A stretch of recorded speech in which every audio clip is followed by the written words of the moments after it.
In 2019, the container home industry promised to solve America's housing crisis at $50,000 per unit. Today, families are trapped in homes they cannot sell, cannot insure, and in many cases, cannot legally occupy. Structures purchased for $165,000 now appraise below $75,000. Monthly payments continue. Code violations accumulate. And the dream of affordable homeownership has become a case study in how desperation creates markets for disaster. What transformed shipping containers from solution into a trap? This is the collapse nobody predicted. And what comes next will determine whether affordable housing remains possible or whether every crisis simply creates new opportunities for predation. In the early 2010s, as median home prices climbed past $270,000 and millennials struggled under student loan debt, a new promise appeared on YouTube and HGTV. Shipping containers, stacked and welded into modern homes, seemed to offer an escape. The pitch was simple. A 40-foot container cost $3,000 and build-out ran $30,000 to $50,000. Total investment under $80,000 for complete homeownership. Architectural competitions celebrated container projects. Design blogs ran glossy renders. Celebrity advocates showcased builds to millions. Early adopters were young families chasing ownership and remote workers seeking independence.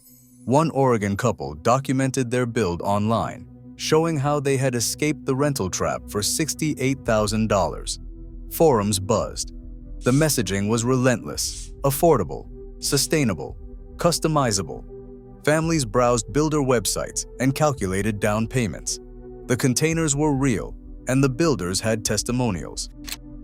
One Texas family, who closed in early 2019, posted online that they finally had a path to ownership that does not require decades of saving.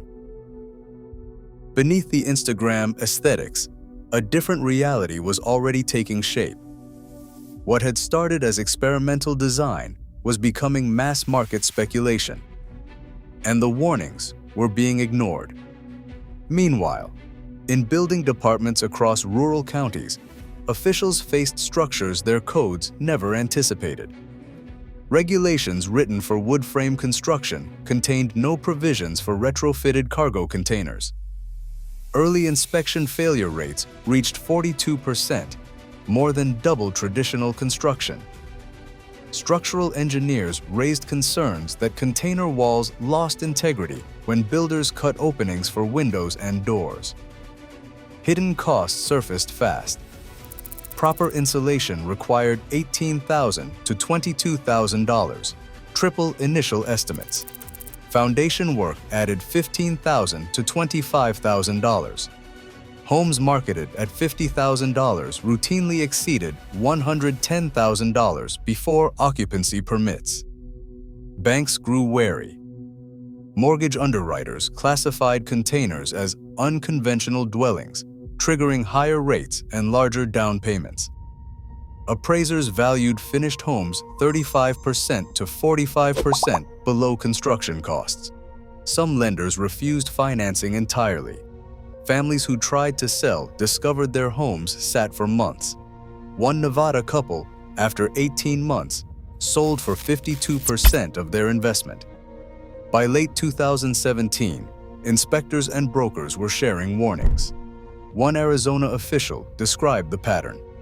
Beautiful renderings arrive. Then reality shows up. Improper welds, no vapor barriers, electrical work that fails code. For most buyers, these warnings came too late. By 2018, the first wave of catastrophic failures had already begun. In 2018, Desert Box Homes, a Phoenix-based builder, completed 43 container homes across 3 Arizona counties at $125,000 to $168,000. Within 16 months, 21 units were uninhabitable. Moisture came first. Improper insulation created condensation, and black mold bloomed. Families reported respiratory illness. Independent testing revealed toxic concentrations. Remediation quotes ranged from $32,000 to $48,000 per unit. Structural failures followed. Floors sagged where containers had been welded without support beams. In one Tucson home, the bedroom floor dropped 4 inches. Another family watched their ceiling bow inward. Engineering reports documented welds that failed, roof modifications that leaked, and foundations settling that stressed frames beyond limits. Families who had paid $125,000 to $180,000 found that insurance refused to cover their homes, and appraisers valued them below $62,000. Monthly payments of $950 to $1,280 continued, while repairs climbed past purchase prices. One mother said, "We are paying for a house we cannot live in, cannot sell, and cannot afford to fix." By June 2019, a federal class action named Desert Box and 4 subcontractors. The complaint documented 207 affected families. Plaintiffs sought $47 million. The company filed bankruptcy 4 months later. Asset liquidation covered 14% of claims. The founder relocated to Mexico. But the market did not retreat. It accelerated.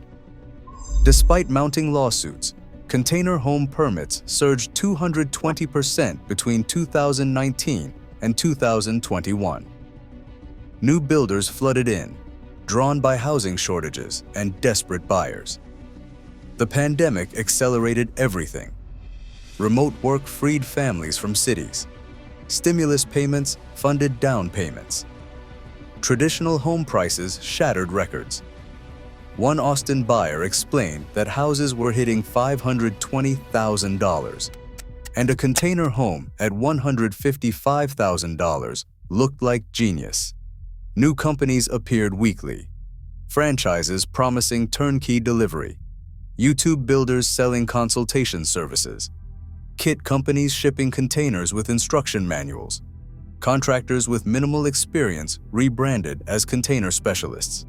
Prices climbed despite affordability promises. What cost $75,000 in 2017 started at $145,000 by 2020. Premium models reached $240,000, approaching conventional costs. Financing briefly improved. Regional lenders dropped down payments from 15% to 7%, and loan terms were extended. One Tennessee dealer reported contracts signed within hours, with inspection contingencies waived. Online forums filled with progress photos. Red flags appeared in comments, failed inspections, budget overruns, and permit delays. But optimism drowned warnings. One Florida couple closing in March 2021 posted that they were finally escaping rental prison. The miscalculation's scale became clear only in 2022. Orders had been placed assuming pandemic demand would persist. Instead, reality arrived.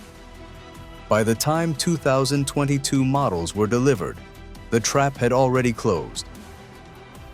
Container home financing was built on assumptions about value retention that existed nowhere except in builder projections. When reality tested those assumptions, the chain collapsed. Lenders classified containers outside conventional categories.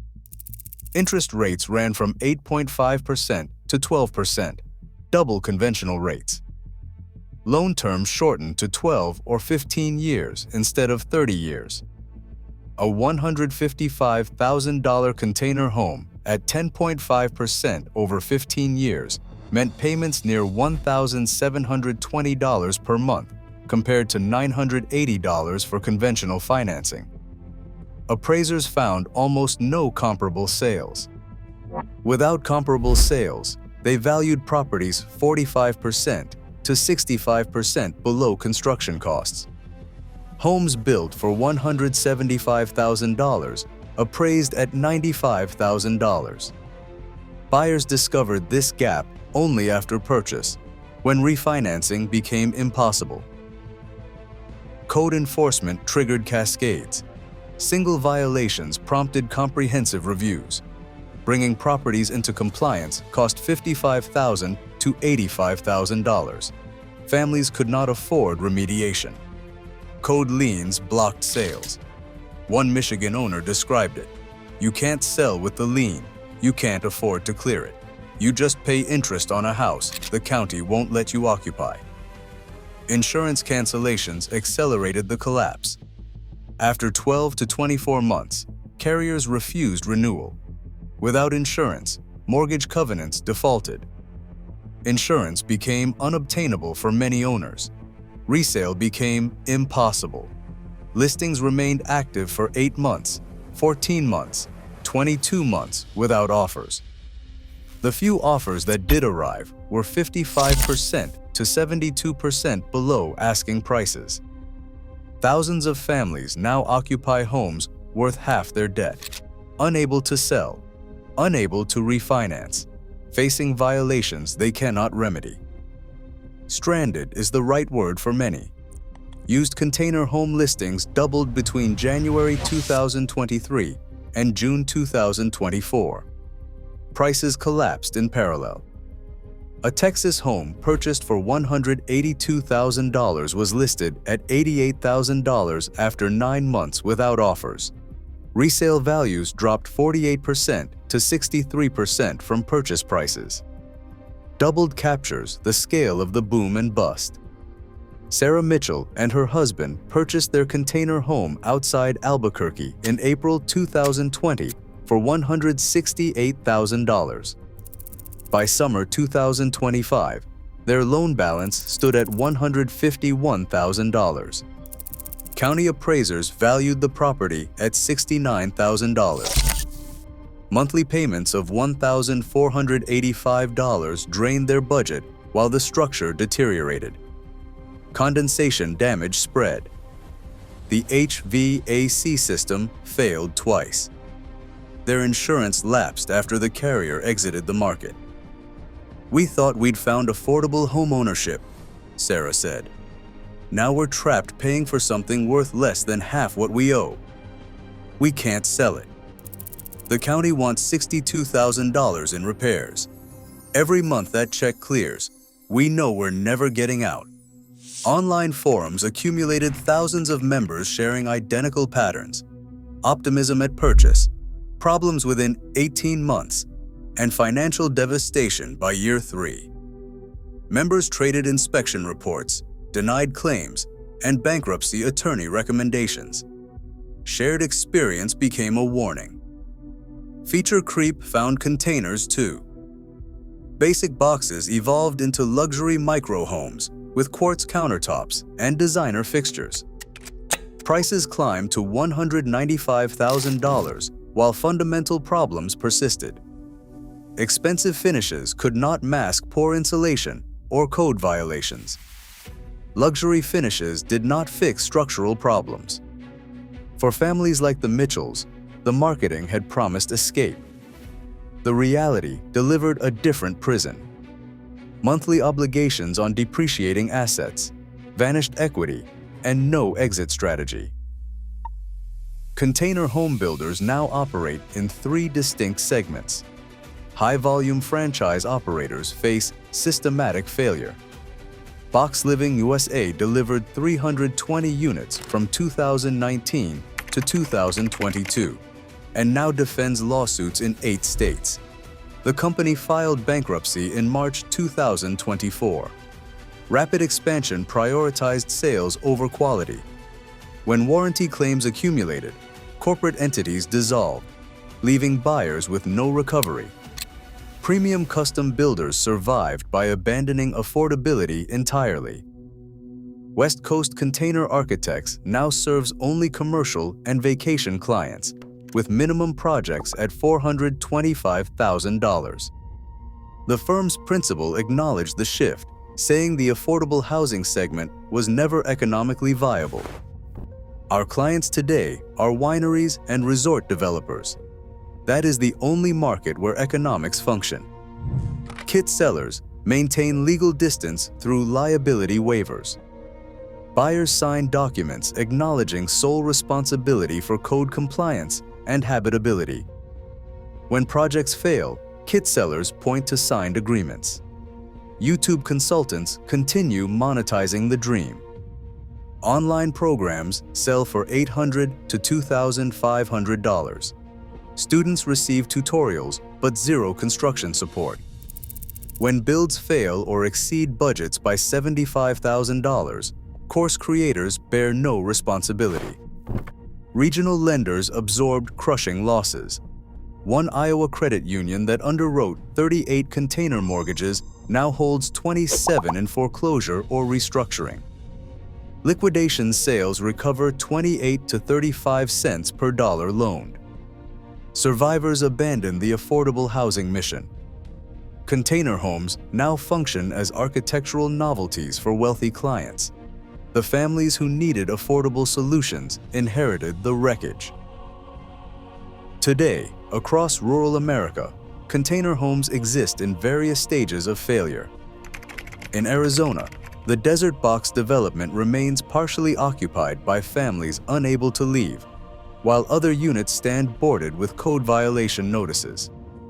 In Texas, an unfinished cluster sits half-complete, developer equipment gone. Officials in 24 states report container structures flagged for demolition. Families still trapped face obligations without end.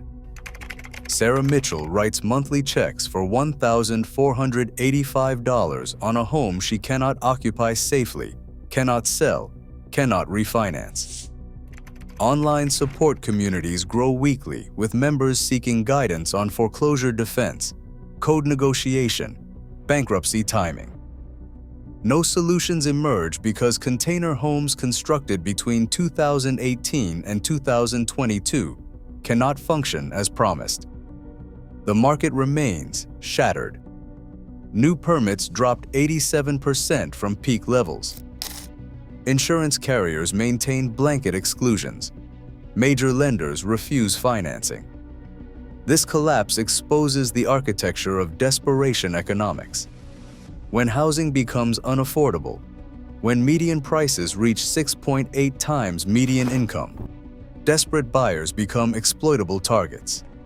The container home industry built itself on that desperation. Regulators responded after damage was inflicted. Building departments scrutinize projects now, but increased oversight comes too late. Banks tightened standards after portfolios filled with non-performing assets. Each institution protected itself. None protected the buyers. The containers promised freedom from an impossible market. Instead, they became monuments to promises sold without intention of delivery, steel boxes that trapped families as effectively as any debt instrument ever designed. And across America, those families remain locked inside.